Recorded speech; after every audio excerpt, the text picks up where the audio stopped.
Okay students, so after ending with bore limitations हम लोग ये देख चुके थे कि बोर साहब को कमी कहाँ पे आई थी, बोर साहब के मॉडल में क्या दिक्कत थी।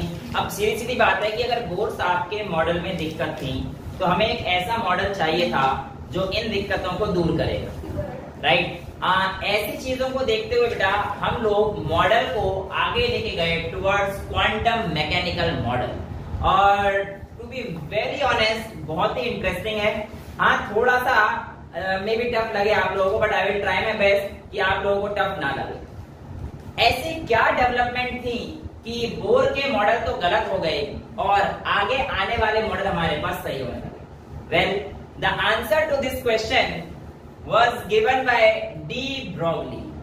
मतलब क्या किया उन्होंने ऐसा, या क्या देखा कि जो तुम अब तक बता रहे हो वो गलत है। देखो, अब तक हमने देखा कि फोटोन के पास वेव नेचर होता है, फोटोन के पास वेव नेचर होता है, यानी कि कोई भी अगर हमारे पास फोटोन आएगा तो उसमें हमारे पास आपको पता है पार्टिकल इस एक्स डायरेक्शन जा रहा होगा तो वाई डायरेक्शन और जेड डायरेक्शन में चल रहा होगा, उसका इलेक्ट्रिक और मैग्नेटिक फील्ड हमने देख लिया।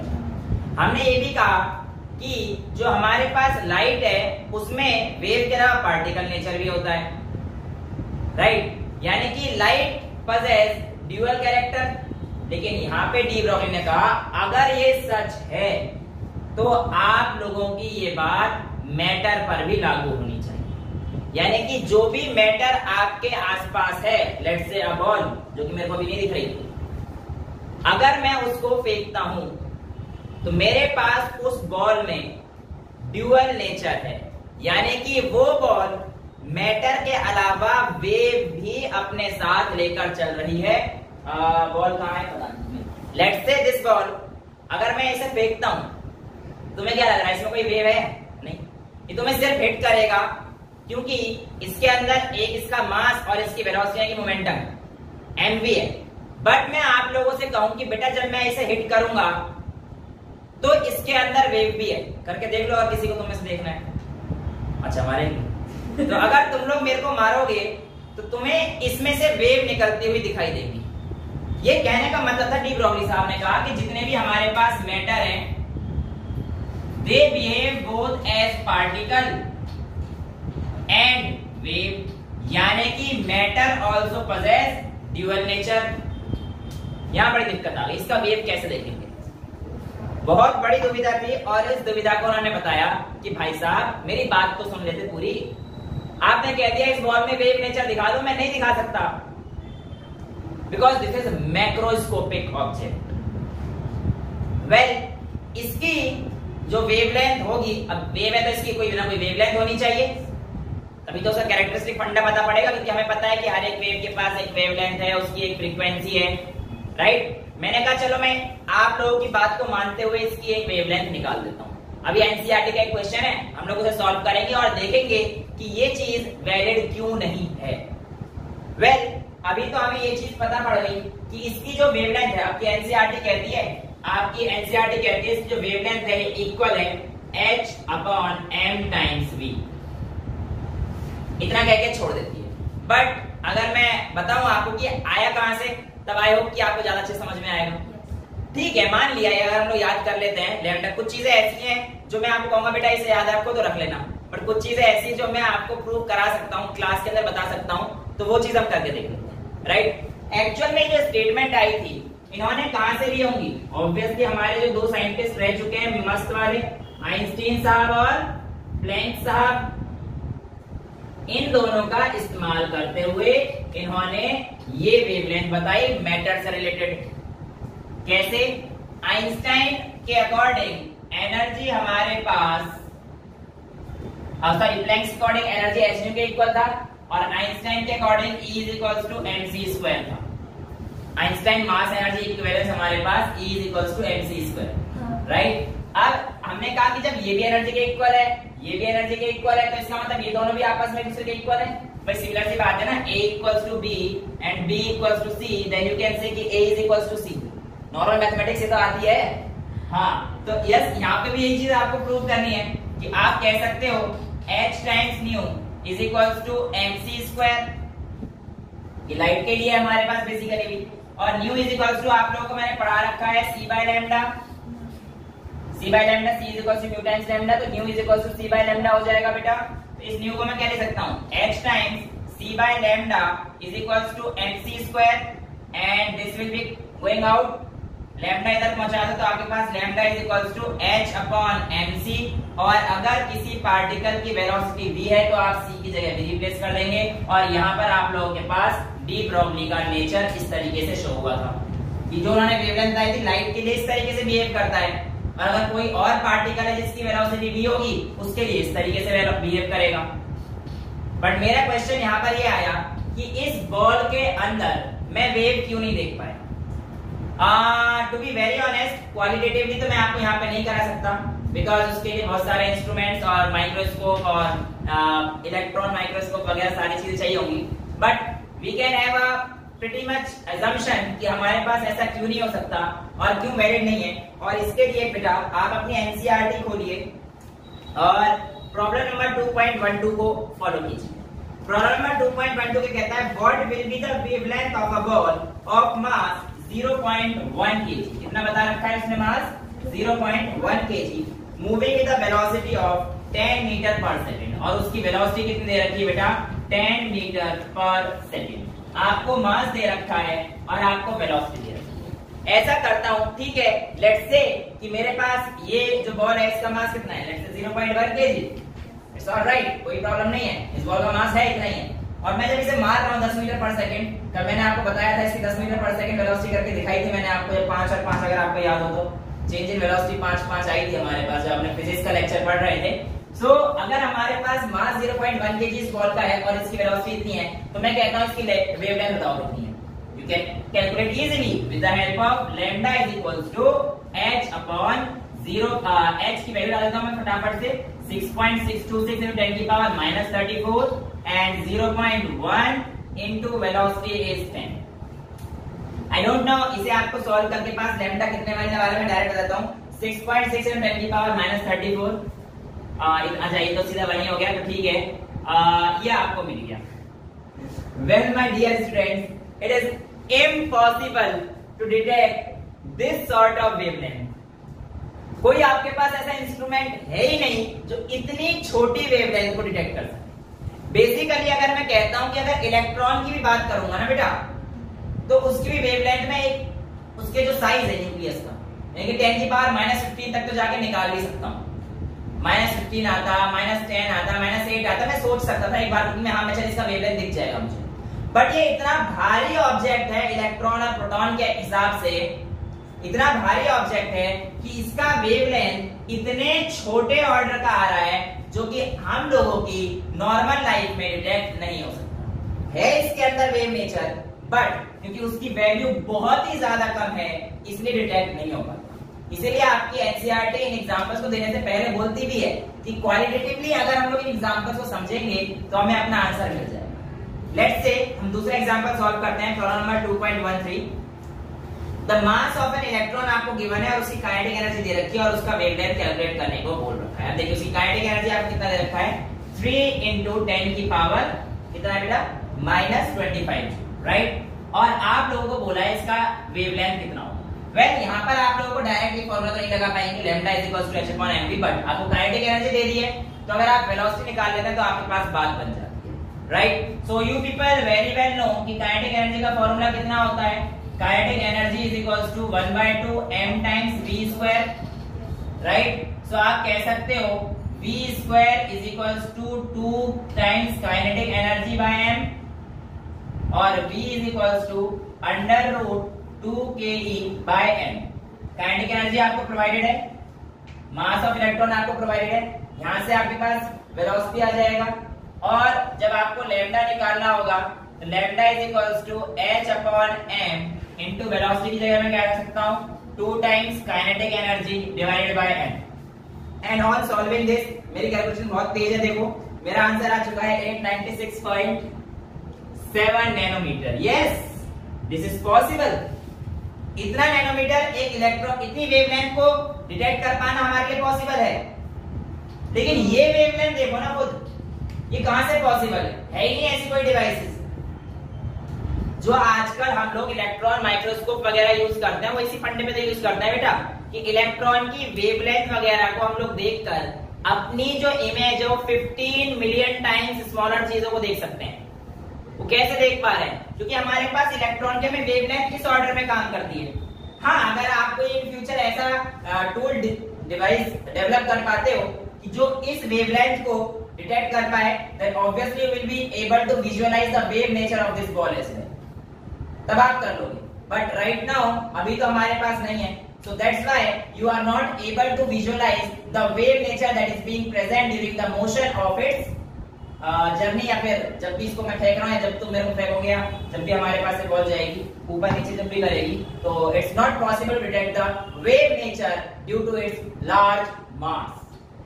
0.1 kg का मास बहुत बड़ा मास हो जाएगा इस चीज को बताने में, राइट?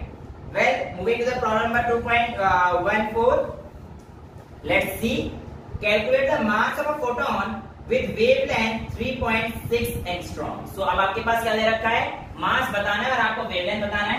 तो आप सिंपल सी बात है, इसी फॉर्मूले को यूज करेंगे बेटा, lambda is equals to h upon mv, right? तो आपको क्या बताना है इस बार? क्या बताना है? Lambda is equals to calculate the mass of photon और उसकी वेवलेंथ हमें प्रोवाइडेड है, यानी कि m is equals to h upon lambda times v, right? और कुछ प्रोवाइडेड है हमारे पास क्वेश्चन में। वेलोसिटी, हाँ, वेलोसिटी आपको प्रोवाइडेड नहीं है, बट आपको ये चीज पता होना चाहिए कि जो आपके पास वेलोसिटी ऑफ फोटोन है वो किसके इक्वल हो जाएगी? वेलोसिटी ऑफ लाइट के। ये तो मैंने आपको बताया था इंसिडेंट, जब आइंस्टाइन का फोटो इलेक्ट्रिक इफेक्ट किया था हम लोगों ने। तो यहाँ पर आप लोगों के पास मास आ जाएगा और ये आपके पास 3 to 10 की पावर 8 मीटर पर सेकेंड आ जाएगा। This is how you will B calculating the mass of a photon. And मेरी कैलकुलेशन अगर आप देखेंगे तो बहुत तेज है, 6.135 into 10 की power -29 kg, which is somehow acceptable, क्योंकि आपको पता है एक फोटोन का मास, एक प्रोटॉन का जो मास था 1.66 into 10 की पावर -27 kg था, तो उसी के आसपास कहीं ना कहीं घूम रहा है, राइट? तो यहाँ पर हम लोगों को ये चीज समझ में आ रही है कि ये सारी जितनी भी चीजें हैं क्वांटम वाली, ये सब बहुत ही माइक्रोस्कोपिक पे होने वाली फंडे हैं। जो चीज हम लोग सोचते हैं कि अपनी ये सारी चीजों को मैक्रोस्कोपिक में डील कर लें, तो भैया पॉसिबल नहीं।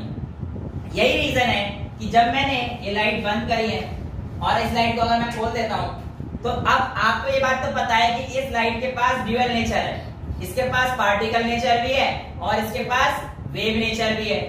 ये तो ड्यूअल नेचर का मतलब है कि इसके पास दोनों नेचर है, बट ऐसा तो नहीं हुआ ना कि इसके पास पार्टिकल नेचर है। पार्टिकल का मतलब मेरे को चोट लगनी चाहिए थी। अगर मैं ये बॉल फेंकूं तो तुम्हारे चोट लगेगी, क्योंकि इसके पास पार्टिकल नेचर ज्यादा है, वेव नेचर से कम है, राइट? और उसका पार्टिकल नेचर है, उसका वेव नेचर ज्यादा है, उसका पार्टिकल नेचर कम है। क्योंकि उसमें पार्टिकल नेचर है ना, वो केवल और केवल माइक्रोस्कोपिक चीजों पे जाकर एक्ट करेगा। मेरे जैसे मैक्रोस्कोपिक ऑब्जेक्ट, इतना भारी भरकम इंसान तुम्हें दिख रहा है, अरे उसके हिसाब से तो बहुत भारी हूं ना। अरे उसका वेट कितना है यार? 1.66 इंच आया है, फोटोन का वेट ये आया है, इसके हिसाब से मैं बहुत भारी हूं। माना मेरा वेट कम है, लेकिन इसके हिसाब से तो पता नहीं कितने टाइम ज्यादा है। इसीलिए जो उसके पार्टिकल मेरे को हिट कर रहे हैं तो मुझे घंटा फर्क नहीं पड़ रहा। लेकिन अगर कुछ और चीज होती यहाँ पे हल्की सी, तो जैसी लाइट पड़ती वो धूम होकर इधर चली जाती, या इधर पड़ती तो इधर चली जाती। लेकिन मेरे साथ ऐसा क्यों नहीं हुआ? क्योंकि मैं मैक्रोस्कोपिक। तो यहाँ पर लुईस डी ब्रोगली साहब हमारे पास ये कहना चाहते थे कि जितने भी ये फंडा है ये सभी माइक्रोस्कोपिक चीजों पर लगने वाले हैं, आप लोग मैक्रोस्कोपिक को इनसे दूर रखिएगा। तो ये हमारे पास लुईस साहब की, जो डी ब्रोगली साहब की वेवलेंथ थी, इस तरीके से एसोसिएटेड होती है। अभी आप इसको नोट कीजिए, अगले टॉपिक में हम लोग देखेंगे कि इन्होंने बोर के एंगुलर मोमेंटम को किस तरीके से जस्टिफाई किया। Okay, so we have decided कि हम लोग जो है फिजिक्स में यूज होने वाले मैथ्स के कुछ जो फॉर्मूलेज हैं उनको एक एक करके चलेंगे। तो हम लोगों ने एक फॉर्मूला देख लिया था साइन a प्लस बी का। आज हम लोग इसी को माइनस कर लेते हैं, साइन a माइनस बी, ठीक है? तो डेली एक फॉर्मूला हम लोग लेके चलेंगे अपनी क्लास में, और उससे हमारे पास जो है जितने फॉर्मूले हम लोग यूज कर सकते हैं फिजिक्स में आराम से हो जाएंगे। इसका क्या फॉर्मूला बनेगा बेटा?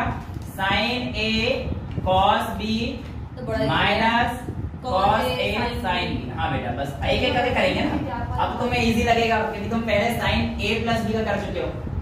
साइन ए प्लस बी का क्या था, sign A cos B plus cos A sign ए। कोई बात नहीं, हम लोग डेली एक एक फॉर्मूला करेंगे। आज का फॉर्मूला ये था, well moving towards the chemistry, right? So noted. So this is specially for the bio students, right? जो बायो के हैं उनको थोड़ा सा ज्यादा दिक्कतें रहेंगी, but it's good for math student as well, उनको भी याद रहेगी। चलिए, अब यहाँ पर आप लोगों को ये दो डायग्राम जो दिख रहे हैं, ये एक्चुअल में बोर साहब के मॉडल को डी ब्रोगली साहब कैसे जस्टिफाई करते हैं, इन चीज को बताने के लिए आए हैं। वेल, एक चीज अगर मैं आप लोगों को कहूं तो कहीं ना कहीं बोर मॉडल समझते वक्त एक चीज में बड़ी दिक्कत आई होगी कि angular momentum of N orbit is quantized. मतलब क्या था सर ये, वो मतलब हम लोगों ने रट तो लिया था कि mvr is equals to nh/2 pi, but मैं अगर आपसे कहूं कि मैं h/2 पाई मतलब mvr is equals to nh/2 पाई को n प्रूफ करके दिखा दूं, यानी क्वांटाइज प्रूफ कर दूं, तब तो बात बिल्कुल ठीक हो जाएगी। चलिए, आज इसी चीज को हम लोग देखेंगे और ये भी देखेंगे कि किस तरीके से हमारे पास डी ब्रोगली साहब ने बोर के इस क्वांटाइजेशन मॉडल को समझाया। वेल, यहां पर इन्होंने कहा कि अगर वेव हमारे पास मतलब अगर इलेक्ट्रॉन का मोशन एक वेव है, तो वेव दो तरीके से किसी भी अपने ऑर्बिट में घूम सकता है, या तो इन फेज हो या आउट ऑफ फेज हो। पहले समझते हैं इन फेज का मतलब क्या होता है। बेटा, इन फेज का मतलब यहां पर देखिए, लेट्स से मैं यहां से शुरू करता हूं, यहां से शुरू करने पर ये एक क्रस्ट और दूसरा क्रस्ट मिला के कंप्लीट एक वेव बना, ठीक है? अब अगला देखिए, यहां से शुरू करूंगा तो यहां पर जाकर एक वेव बनेगा, यहां से शुरू किया तो यहां पर एक वेव बनेगा। तो यहां पर आप देख रहे हो बिल्कुल perfect n number of waves यहां पर बनते हुए आपको दिखाई दे रहे हैं, यानी कि बिल्कुल इन फेज मूव कर रहे हैं। ऐसे वेव्स को बोलते हैं वेव्स इन फेज। बट अगर ऐसा ना हो, वेव्स एक दूसरे के ऊपर चले, तो क्या होगा? तब ऐसी वेव को बोलते हैं वेव आउट ऑफ फेज, और उन आउट ऑफ फेज के वेव्स में वेव एक दूसरे के ऊपर चढ़ जाती हैं और अपने इफेक्ट को कैंसिल आउट कर देती है, यानी कि वेव डिस्ट्रक्टिव इंटरफेरेंस में आता है। वो क्या चीज होती है वो हम लोग अभी 12th क्लास में देखेंगे, प्लस वेव्स वाले चैप्टर में देखेंगे। यानी कि वेव्स अगर आउट ऑफ फेज होती हैं तो आप ऐसा समझिए कि एक दूसरे के इफेक्ट को कैंसिल आउट करती हुई चलती हैं। यहाँ पर अगर हम लोग देखेंगे तो मैं यहाँ से शुरू करता हूँ, तो ये देखो, ये यहाँ से जाकर यहाँ पर एक वेव बनेगा, यहाँ से जाकर यहाँ पर एक वेव बनेगा। ये देखो, यहाँ पर वेव खत्म हो गई, आउट ऑफ फेज जा रही है, इस पॉइंट पे आगे जा रही है ना। तो यहाँ पर अगर हमारे पास ये आउट ऑफ फेज में है तो ये इसको कैंसिल करेगी, फिर ये इसको कैंसिल आउट कर देगी। तो मतलब कुल मिला के ये वेव वो नहीं है जो हमें चाहिए। तो डी ब्रोगली ने कहा कि अभी जैसे वेव पार्टिकल घूम रहा है, किसके इक्वल है? सरकमफेरेंस के इक्वल है। भाई जैसे घूम रहा है अप्रोक्सीमेटली उसके सरकमफेरेंस के इक्वल है, ऑर्बिट के सरकमफेरेंस के इक्वल है। और सरकमफेरेंस के जो इक्वल है वो क्या है? जितने वेव्स हैं, मुझे नहीं पता, यहाँ पे तो मेरे पास 4 वेव्स हैं, बट किसी हो सकता है 50 है, किसी में 100 हो, किसी में 2 ही हो, हमें नहीं पता। लेट्स से ये आपके पास n टाइम्स लैम्डा। भाई ये क्या है? वेवलेंथ। वेव जो लेंथ कवर करेगी वेवलेंथ, और वेवलेंथ क्या कवर कर रही है? पूरा सरकमफेरेंस। तो I can say circumference is equals to n times lambda. और सरकमफेरेंस हमारे पास, ये तो बच्चे को पता है, 2 pi r is equals to n lambda होती है। और लैम्डा किसके इक्वल है बेटा? h upon mv। अभी अभी हम लोगों ने देखा है। तो 2 pi r is equals to n h upon mv हो जाएगा। एक काम करो, 2 पाई को इधर लेके आओ, इधर mv को लेके आओ, तो आपके पास क्या आएगा? mvr is equals to nh upon 2 pi. और इसको याद कीजिए एंगुलर मोमेंटम से, जो आपका बोर का आया था, mvr is equals to nh upon 2 pi. Angular momentum of an electron is quantized and is an integral multiple of h upon 2 pi. वो यहाँ से आया था, और जो बोर का थर्ड पोस्टुलेट था वो आपके सामने यहाँ पर प्रूफ हो चुका है। अभी आप इसको नोट कीजिए, मैं प्रूफ करूंगा कि ये वैल्यू हमारे पास n के इक्वल और कैसे आती है। अब मैं आप लोगों को बताता हूं कि इस रिलेशन का इस्तेमाल करके मैं n कैसे निकालता हूं, राइट? अब देखो बेटा, मैं कहता हूं n बराबर होना चाहिए सरकमफेरेंस अपॉन में वेवलेंथ के, इस हिसाब से, right? Can I write it as n is equals to, यहां पर अगर मैं n ले आऊं तो आप लोग समझ जाओगे इन सभी की वैल्यू हमारे पास एक क्वांटाइज नंबर है, राइट? कैसे आते देखते हैं। सरकमफेरेंस हमारे पास क्या है 2 पाई r और लैम्डा क्या है हमारे पास h अपॉन mv। तो h अपॉन mv, तो मैं h अपॉन mv में से mv ऊपर ले जा सकता हूँ। अब तो मैं आप लिख सकता हूँ n is equals to 2 pi r into mv upon h। ठीक है, तो यहाँ पर देखो बेटा ऐसे ये क्या दिख रहा है तुम्हें mvr दिख रहा है, एंगुलर मोमेंटम। तो यहाँ पे mvr की जगह क्या लिख सकता हूँ मैं nh अपॉन 2 पाई। तो n is equals to 2 pi into nh upon 2 pi और नीचे क्या बचा है मेरे पास इंटू h। देखो h से h कट गया, 2 पाई से 2 कट गया और ये देखिए quantize value n is equals to n आपके सामने आ चुका है। This is how we can easily say कि अगर हमें कोई भी चीज प्रूव करनी है तो डी ब्रोगली साहब ने बिल्कुल बोर साहब की दोनों बातों का एकदम सटीक तरीके से जवाब दिया। अब हम लोग आगे बढ़ते हैं। Heisenberg uncertainty principle, right. Please इसे कंफ्यूज मत करना, अभी तुम लोग 11th में हो, बट 11th में एक साइंटिस्ट आता है हिंसबर्ग, वो ऑर्गेनिक केमिस्ट्री का साइंटिस्ट है और ये हमारे पास बेसिकली क्वांटम फिजिक्स का साइंटिस्ट है। ठीक है, तो they are completely different. But अभी हमारे पास जो साइंटिस्ट आने वाले हैं वो हमारे पास हाइजेनबर्ग आने वाले हैं। और हाइजेनबर्ग ने क्या बात कही थी, बहुत ही शानदार बात कही। तो मैंने कहा कि ठीक है, समझ तो गए होंगे, HISEN होगा, HEIN। अरे ठीक है यार, जो भी है। हाइजेनबर्ग अनसर्टेनिटी प्रिंसिपल सही समझा देंगे, क्यों टेंशन ले रहे हो। Well, moving towards the principle, इन्होंने कहा था किसी भी इलेक्ट्रॉन की एक ही पर्टिकुलर इंस्टेंट ऑफ टाइम पर आप या तो पोजीशन पता लगा सकते हो या वेलोसिटी पता लगा सकते हो, लेकिन दोनों चीजें एक साथ पता नहीं लगा सकते। दोबारा से रिपीट कर देते हैं। इन्होंने कहा था कि किसी भी इलेक्ट्रॉन की आप एक पर्टिकुलर इंस्टेंट ऑफ टाइम पर या तो उसकी पोजीशन को पता कर सकते हो या उसके मोमेंटम को पता कर सकते हो, मोमेंटम या वेलोसिटी में से एक चीज पता कर सकते हो। वेल, देखिए क्या कहता है। ये कहता है किसी भी पार्टिकल का पोजीशन और उसका मोमेंटम हमेशा बड़ा होगा एक कांस्टेंट से जो कि h अपॉन 4 पाई होगा। ये कहां से आया, मैंने कहा था इसके लिए आप लोगों को डीपर फिजिक्स में जाना पड़ेगा। सो आई एम रियली सॉरी, जिसको आप पूछना हो क्लास के बाद आके पूरी डेरिवेशन पूछ लेना, मैं करा दूंगा।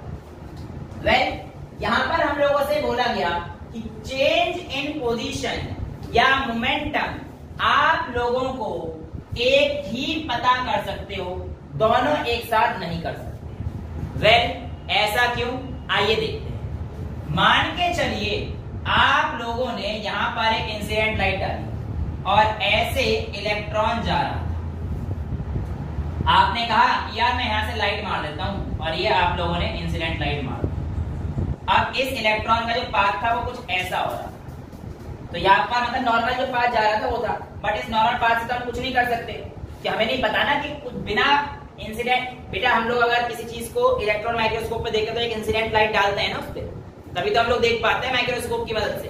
यहाँ पर भी यही कर रहे थे कि इस इंसिडेंट लाइट की मदद से अगर मैं यहाँ पे डाल देता और मुझे इस जगह पर इलेक्ट्रॉन रुका हुआ मिल जाता, जैसे ऐसे जा रहा था और मैंने इस जगह पे तुरंत लाइट डाल दी और यहीं पे इलेक्ट्रॉन रुका हुआ मेरे को मिल जाता, तो मैं इसकी पोजीशन और इसकी वेलोसिटी बता सकता था। लेकिन हुआ कुछ ऐसा कि जैसे ही मैंने इंसिडेंट लाइट डाली, ये जो इलेक्ट्रॉन की ट्रेजेक्ट्री ऐसी थी, ये ऐसे ना जाकर यहाँ पे इस लाइट के पड़ते ऐसे चली गई आगे वेलोसिटी। क्यों?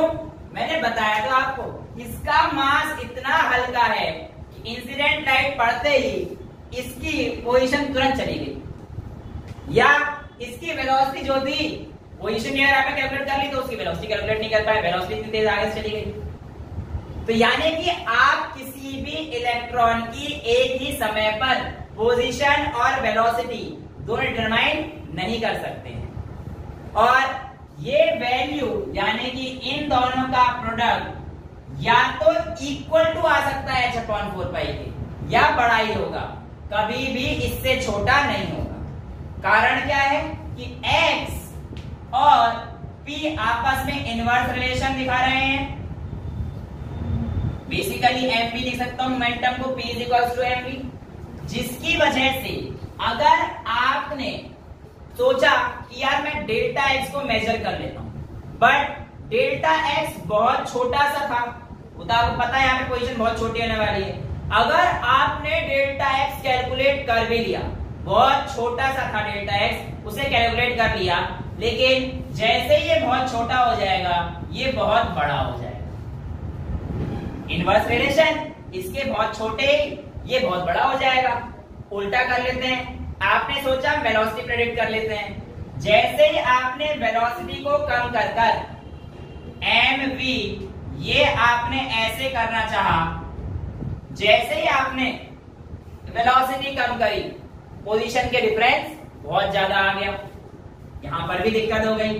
तो this is how Heisenberg said कि किसी भी पर्टिकुलर इंस्टेंट ऑफ टाइम पर आप दोनों चीजें एक साथ कभी भी पॉसिबल हो ही नहीं सकता कि आप ऐसा करें। इसी फंडे को यूज करते हुए उन्होंने एक बात बोली कि देखो, आप लोगों को कैसे पता कि न्यूक्लियस के अंदर इलेक्ट्रॉन नहीं है। ये तो बोला था हमने कि न्यूक्लियस के अंदर सिर्फ न्यूक्लियॉन्स हैं, इसमें प्रोटॉन्स और न्यूट्रॉन्स आते हैं, एक भी इलेक्ट्रॉन नहीं है, न्यूक्लियस पॉजिटिव है। हम कैसे मान लें और क्यों मान ले भाई? हम तो मान के चल सकते हैं ना कि न्यूक्लियस के अंदर इलेक्ट्रॉन होता है, मान के चल सकते हैं। तो कुछ भी मान लो, मानने में क्या जा रहा है, लेकिन कुछ ना कुछ प्रूफ तो रहा होगा ऐसा जिसने इस चीज को गलत प्रूव कर दिया होगा। आइए वो प्रूफ समझने की कोशिश करते हैं क्या रहा होगा। लेट्स से मैंने मान लिया, तुम्हारे कहने पर मैंने मान के लिया कि चलो जो इलेक्ट्रॉन है वो न्यूक्लियस के अंदर रिसाइड कर रहा है, राइट। इस फॉर्मूले को मैं इस्तेमाल कर देता हूं कि डेल्टा x, अब बताओ अगर इलेक्ट्रॉन न्यूक्लियस के अंदर रिसाइड कर रहा है तो उसके अंदर अनसर्टेनिटी पोजीशन किस ऑर्डर का रहेगा? जो न्यूक्लियस का साइज रहेगा 10⁻⁻15 का था बेटा, याद होना चाहिए आप लोगों को। न्यूक्लियस 10⁻⁻15 और एटम 10⁻⁻10, राइट। तो यहाँ पे हमारे पास ये जो वैल्यू रहेगी 10⁻⁻15 रहने वाली है। बेटा रेडियस ऑफ न्यूक्लियस नहीं पढ़ा था आप लोगों ने, राइट। तो डेल्टा x हमारे पास क्या आया था? 10⁻⁻15 आया था। अब यही तो जा रहा है ना इलेक्ट्रॉन के अंदर, और न्यूक्लियस के अंदर इलेक्ट्रॉन अगर जा रहा है तो उस न्यूक्लियस का जो अनसर्टेनिटी पोजीशन है वो 10⁻⁻15 है। तो ओके, मैं इस वैल्यू को इस्तेमाल कर लेता हूँ, 10⁻⁻15 into mass of electron into velocity of electron. तो मैं कैलकुलेट करूंगा, ये किसके इक्वल होगा बेटा? h/4π के इक्वल होगा। और यदि ऐसा है तो वेलोसिटी यहां से आ जाएगा h/4π इंटू m इंटू 10⁻⁻15। अगर ऐसा है तो v is equal to h की value 6.6 into 10⁻34 upon 4 into 3.14 into mass कितना है इलेक्ट्रॉन का? 9.1 10⁻31 kg इंटू 10⁻15, राइट। और अगर आप इसे सॉल्व करेंगे तो you will be getting 5 point something into 10⁻10 metre पर second, which is way much more than the speed of light। और आज तक ऐसा कभी हुआ ही नहीं है कि कोई भी पार्टिकल स्पीड ऑफ लाइट से तेज चल पाया हो।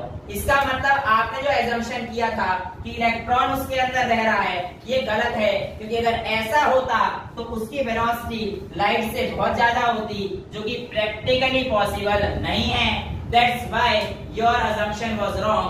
एंड जो मैंने बोला था कि इलेक्ट्रॉन न्यूक्लियस के अंदर नहीं रह सकता है, ये आपके सामने प्रूफ यहाँ से होता है।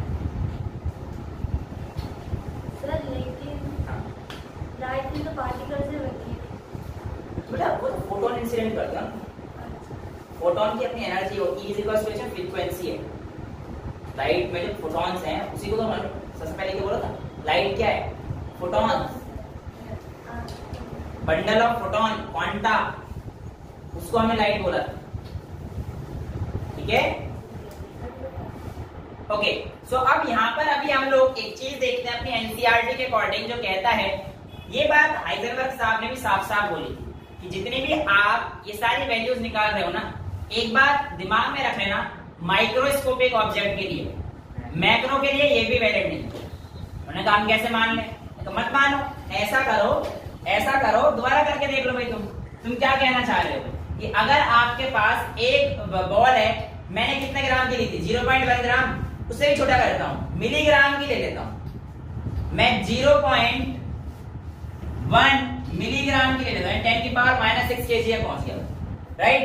अब अगर मैं आपसे कहता हूं 1 मिलीग्राम, राइट, तो हमारे पास 10 की पावर -6 kg पहुंच गया है। आपसे मैं पूछता हूं कि इसका V इंटू डेल्टा एक्स कितना होगा, तो आप कहोगे sir it must be greater than और equal to h upon 4πm।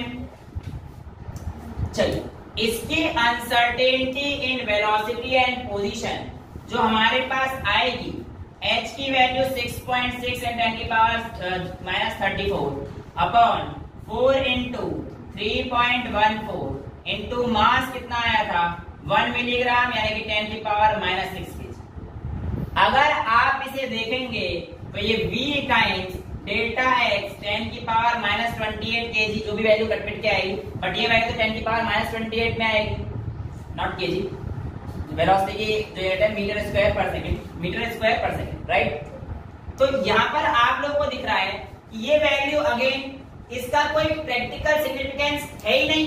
इतनी छोटी वैल्यू का मैक्रोस्कोपिक वैल्यू में कोई सिग्निफिकेंस है ही नहीं बेटा। तो यहाँ पर भी यही बात कहना चाह रहे थे बेटा, इतनी छोटी वैल्यू को आप नाप ही नहीं सकते ना, कैसे निकालोगे आप, तभी तो सिग्निफिकेंस नहीं है उसका। सो दिस इज वेरी इंटरेस्टिंग। यहाँ पर हम लोगों के पास क्यों दिक्कतें आती हैं। अपनी एनसीईआरटी अगर आप खोलेंगे तो एक बार आगे आपसे कहता है कि माइक्रोस्कोपिक ऑब्जेक्ट की बात कर लेते हैं, इलेक्ट्रॉन। तो हमने माइक्रोस्कोपिक की कर ली।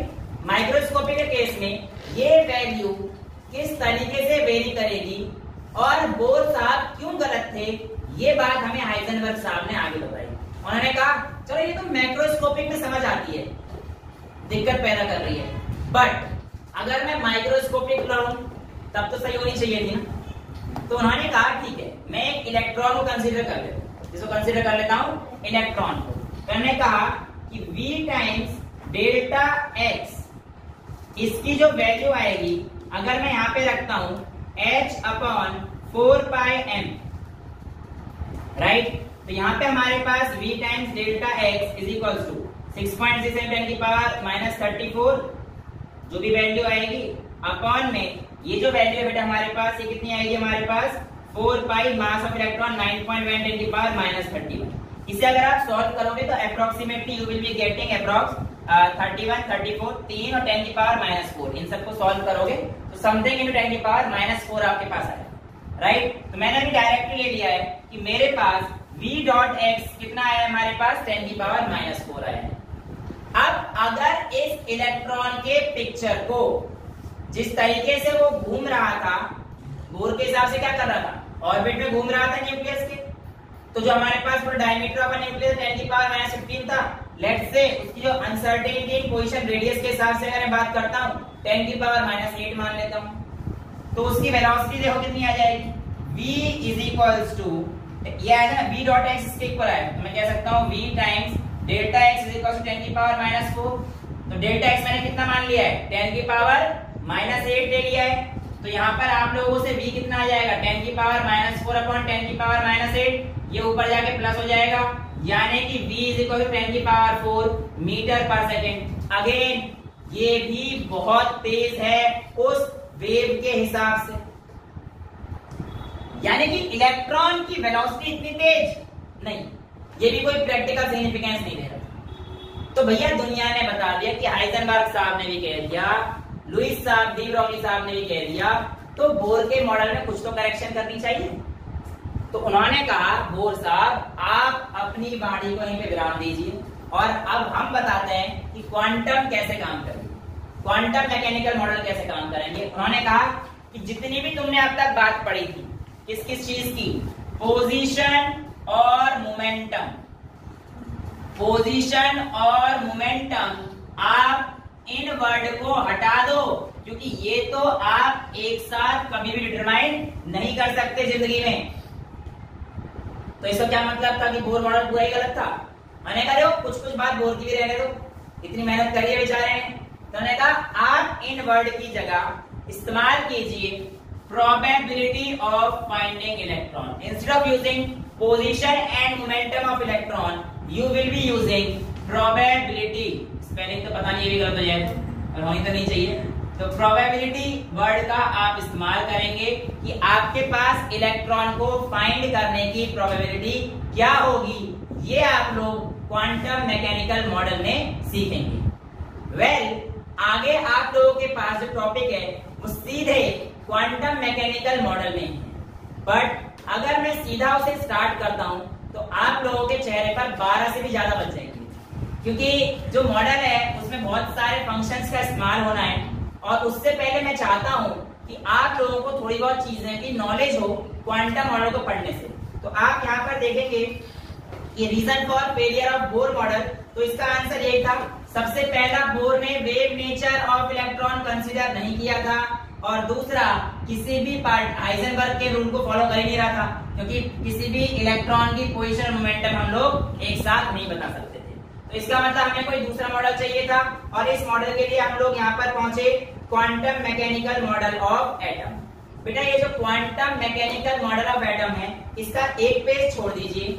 नेक्स्ट है hydrogen atom and the Schrodinger equation, ये वाला टॉपिक छोड़ दीजिए, और उसके बाद नीचे आइए 2.6.1 पर ऑर्बिटल्स एंड क्वांटम नंबर। मैं पीछे का इसलिए छुड़वा रहा हूं क्योंकि जब आप इसको समझ पाएंगे तब आपको थोड़ा बहुत अंदाजा हो जाएगा कि आप लोग क्या करने वाले हैं, क्योंकि मतलब हमें चलना एनसीईआरटी के अकॉर्डिंग ही है, बट मैं चाहता हूं कि पहले इस टॉपिक को समझ लें, उसके बाद वो टॉपिक आपको थोड़ी आसानी हो।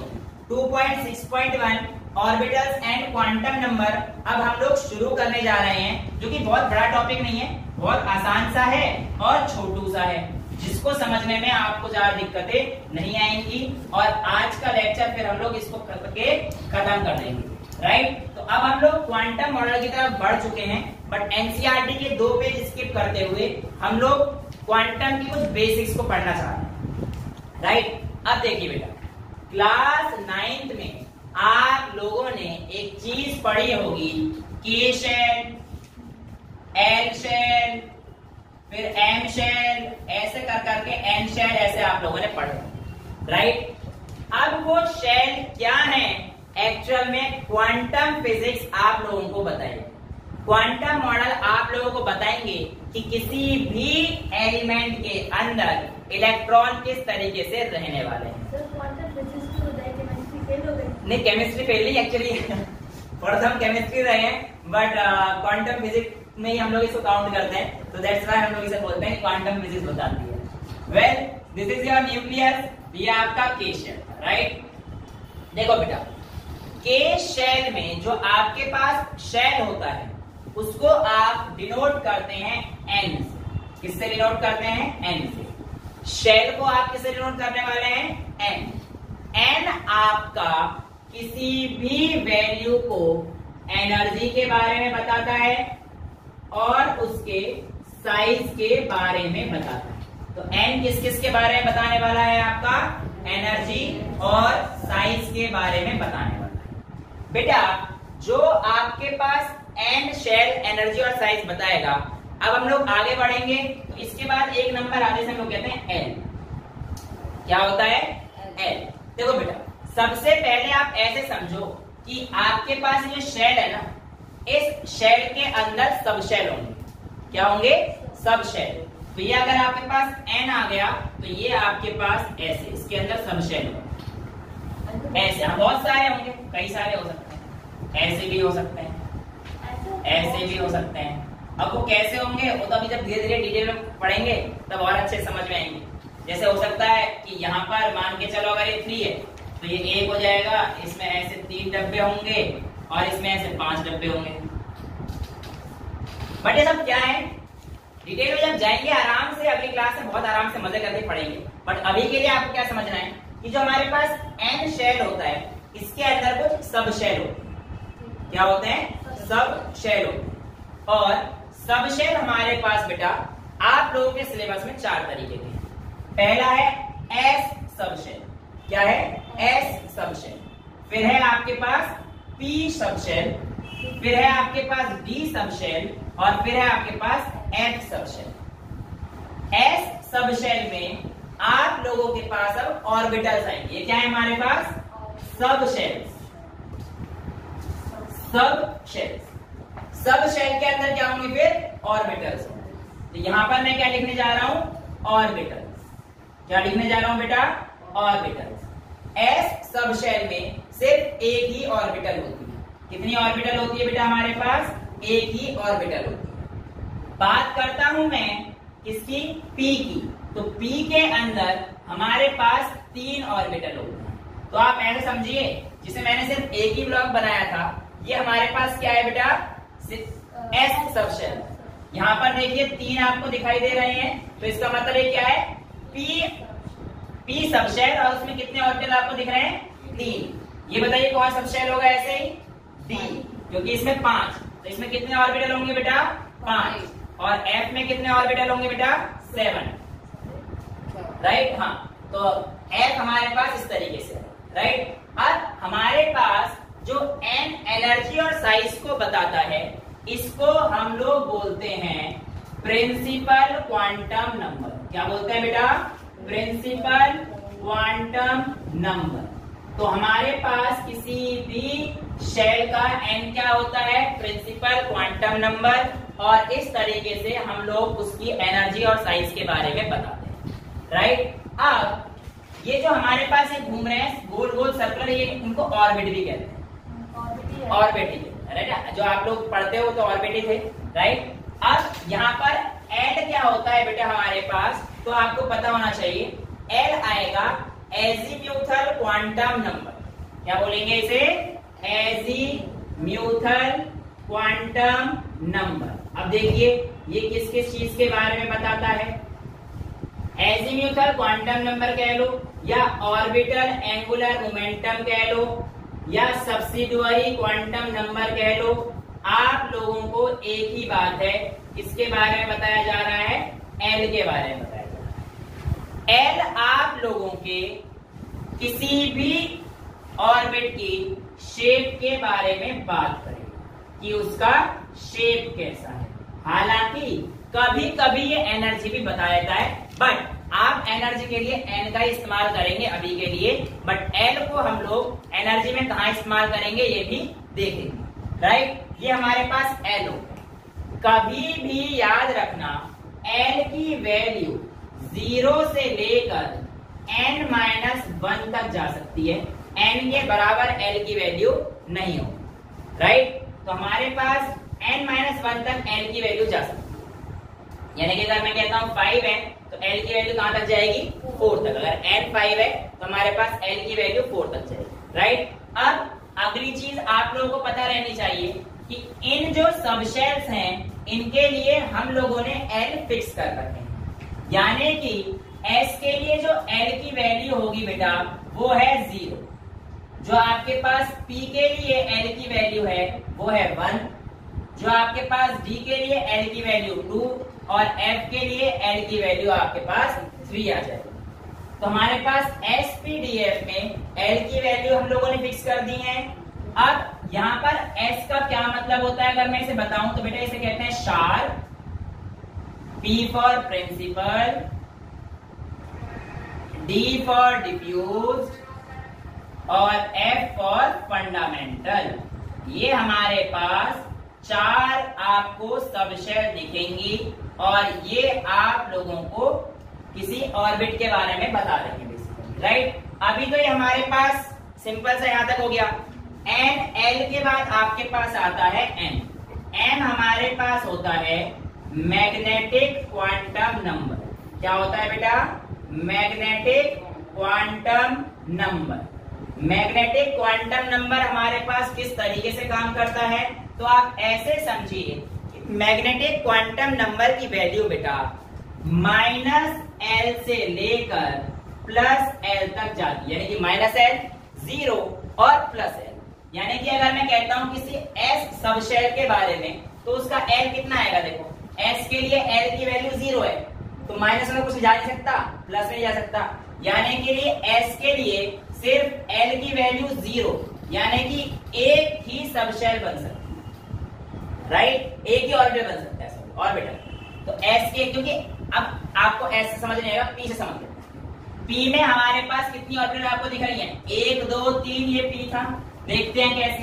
पी के लिए एल की वैल्यू क्या है 1, और इसके अकॉर्डिंग -1 से लेकर +1 तक जा सकता था, तो बीच में क्या बचा 0, तो -1, 0, +1।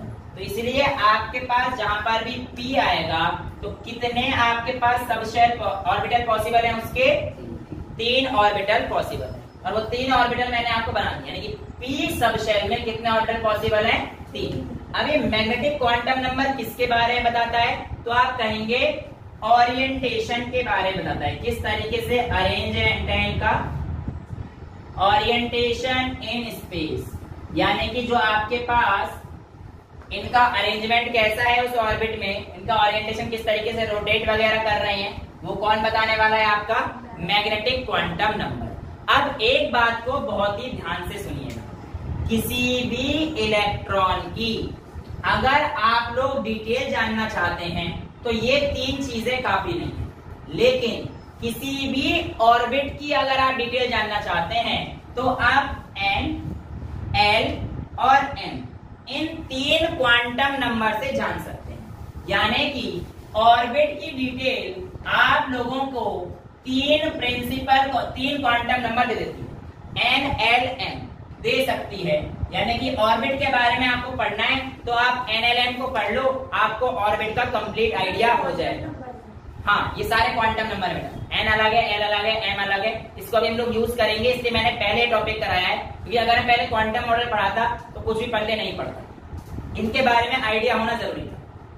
वेल, अगर मैं आपसे कहता हूं कि मैं इलेक्ट्रॉन के बारे में भी जानना चाहता हूं, तो इलेक्ट्रॉन के बारे में जानने के लिए आपको इसके अलावा कुछ एक एक्स्ट्रा चीज और जाननी पड़ेगी। यानी कि इलेक्ट्रॉन के बारे में अगर आपको जानना है कि इसके अंदर इलेक्ट्रॉन कैसे छुपा हुआ है, तो आप कहेंगे कि n, l, m के अलावा मुझे चौथा एक और क्वांटम नंबर चाहिए, जिसको हम लोग s बोलते हैं। और s हमारे पास आता है बेटा स्पिन क्वांटम नंबर। क्या आता है, स्पिन क्वांटम नंबर। और स्पिन क्वांटम नंबर किसके बारे में बताता है, आपका कि आपका इलेक्ट्रॉन अप स्पिन है या डाउन स्पिन, यानी कि ऊपर की तरफ ऐसे घूम रहा है या नीचे की तरफ ऐसे घूम रहा है। तो ये आप लोगों के पास अप स्पिन है या डाउन स्पिन है, ये कैसे आएगा ये हम लोग अभी नेक्स्ट क्लास में देखेंगे। बट अभी के लिए आपको ये समझना है कि इलेक्ट्रॉन के लिए n, l, m के अलावा s का पता होना भी जरूरी है।